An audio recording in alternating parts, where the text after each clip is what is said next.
So, here's the plan. Yes!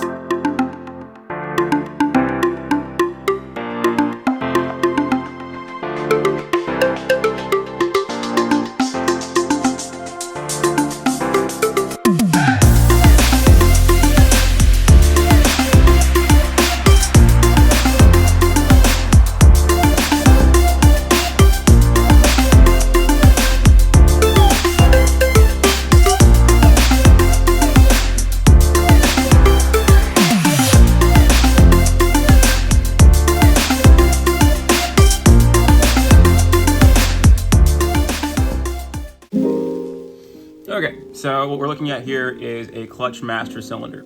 It's really nothing fancy. This is, imagine, just a plunger. This side right here goes to the pedal, and the pedal is used to push, and then it basically pushes on this rod, forcing fluid to come out this hole. The feed for the fluid is right here, coming from this reservoir right here where you just put brake fluid into. You're probably familiar with that part. When you push fluid out this side, it goes down to the clutch mechanism. You're just moving something with the plunger, causing fluid to move. When the O-ring inside of here fails, the fluid gets past the O-ring, and then all you're doing is moving this rod, and there's no pressure being built because the seal has failed. The brake fluid will start coming out inside the car, and that's exactly what happened with this one.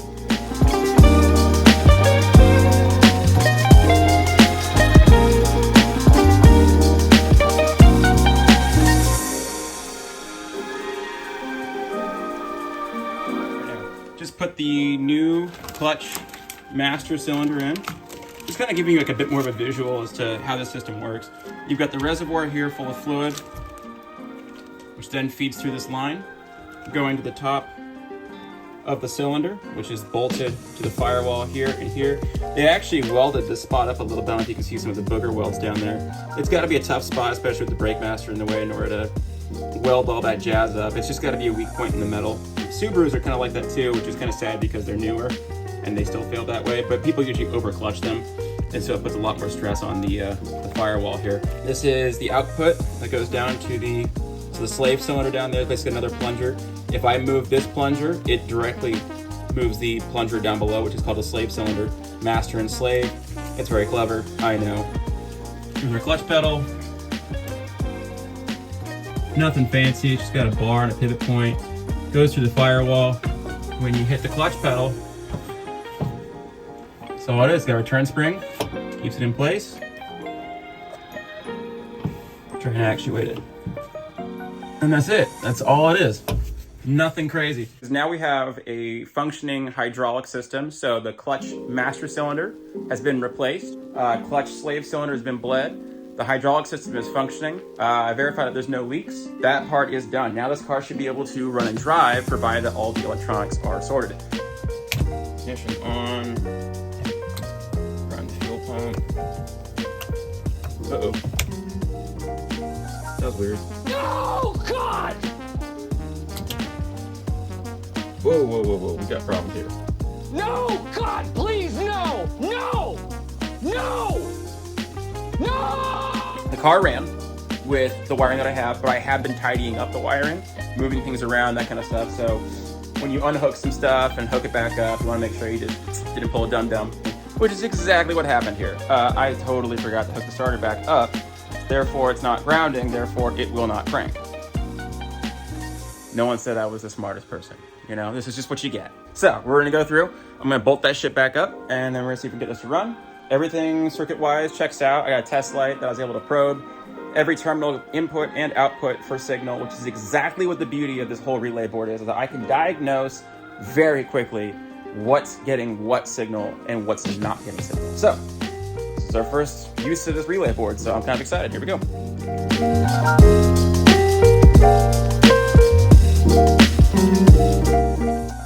Okay, so just kind of going through some stuff, and I've noticed the car doesn't want to start randomly. We're back to that point, which is so much fun. The thing that's constant is that I have this ECU harness in the car, and I have my suspicions that when I moved it around, that the car would act up or not. What I'm going to do is prove that before I just kind of like, oh my god, oh my god, oh my god. The whole system is picking up crank position, it's doing all that stuff, but I'm not getting spark right now. There we go. The spark occurs when the DME grounds the coil. In order for it to do that, it needs to know what position it is, but we already know we have injectors, so we have position. What's happening at that point is the other fork in the road is ground. It's not providing a good ground. So now I'm going to be fishing through this pinout that goes to the ECU, this plug right here, and there are X amount of grounds. This whole network here shows you like speed reference sensor, crank position, which is basically a crank position sensor, airflow meter. It's got all the information it needs for this to run, and it's all in one spot because it goes to the computer. What's kind of cool about that is that I visually inspect the grounds, yes, but if there's an internal break here in this harness, and I want to try to like narrow it down, what I'm going to do is I'm going to probe for healthy ground on this connector. And the way that I do that is I take my my negative test lead from my multimeter, and I find a good ground point. And so now I'm going to basically look at my diagram that I have for all the pinouts here. I'm just going to be knocking on different pinouts to see if there's continuity for ground. If there's not, then that tells me that I have a problem from this point to whatever ground point that's supposed to be.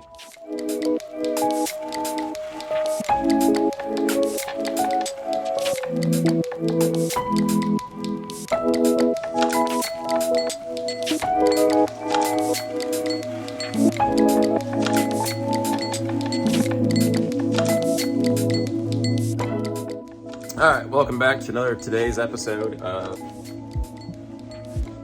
this.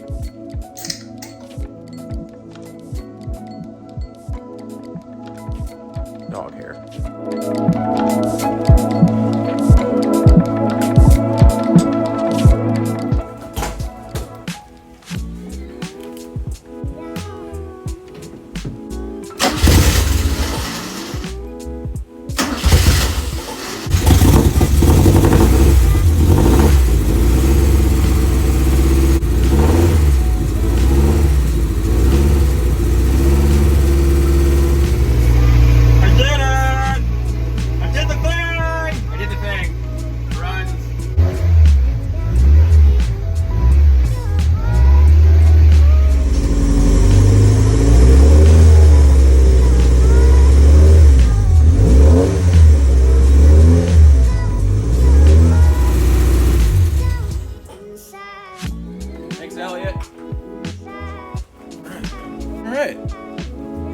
I'm happy.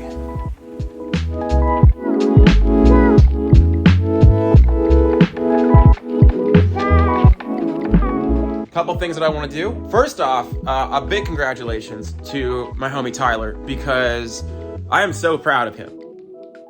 He has gone through a ton of life shit, and getting his car back up and running has been a huge, huge milestone, I think, for him, and you know what, for me too, because I'm learning as I get older how hard it is to find good people in this world, and especially in the car world, because there's a lot of, you know, egos and dick measuring contests, that kind of stuff. When you find good friends, good people, hold on to that. Like, that is something that you don't ever want to forget about. I fucking hate drift cars. They suck. This is like the homie right here. It is 10 o'clock and practice is at 3 a.m. tomorrow. 3 p.m. 3 p.m. Thanks. I have always wanted to have like that solid like group of car friends and whatnot, because we're all a bunch of nerds, and I was never cool in high school, so like I always just kind of wanted that feeling, that camaraderie, like good friends that you can shoot the shit with, look out for each other at the track. And I have those people now. Some of the best people I've ever met in my entire life have been at the racetrack. So if you guys are watching who aren't my parents, and you've never been to the racetrack before, and you want to go drive, or you're like out street sharking and you're just like, oh, I'm a badass back road driver, I really, really do challenge you, go to the track, go drive, have a blast, because you will meet some of the best people in the world. And so with that said, Tyler is going to be moving out of the garage. He's got his life together, which is cool, and now his car runs. He's got more things that he has to go take care of on it. He's got fabrication work and exhaust and all this kind of stuff, and the cooling stuff has to get sorted out. But ultimately, I'm just so stoked for him, because he's moving on to the next step for that project.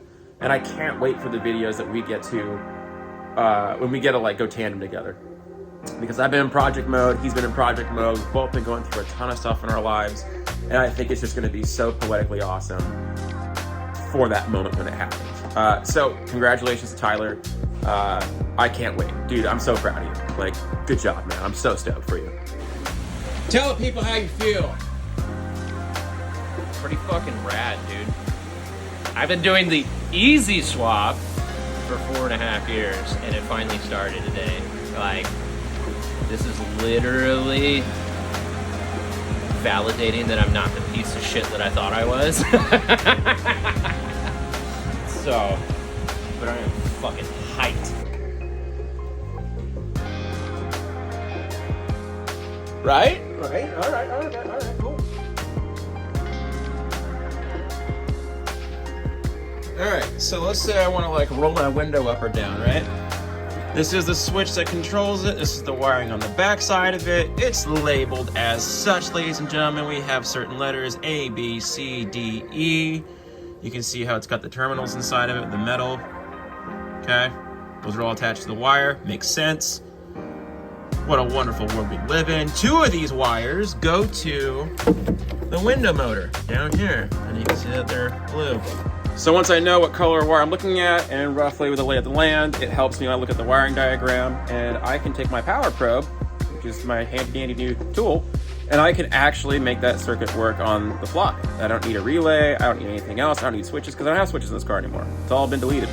So if I want to make sure that the function works, I can do that. If I want to just roll the windows down for the time being while the car lives in the garage, I can do that. And I did that. Check this shit out, dude. This is awesome.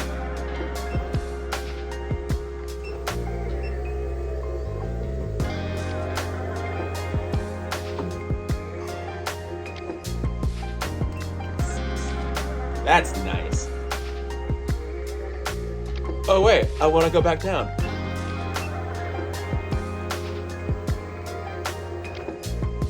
It's the simple things in life, really. You know? It just makes me so happy. It makes me so happy. Yeah, anyways, it's called a top diag. Look at this thing, okay?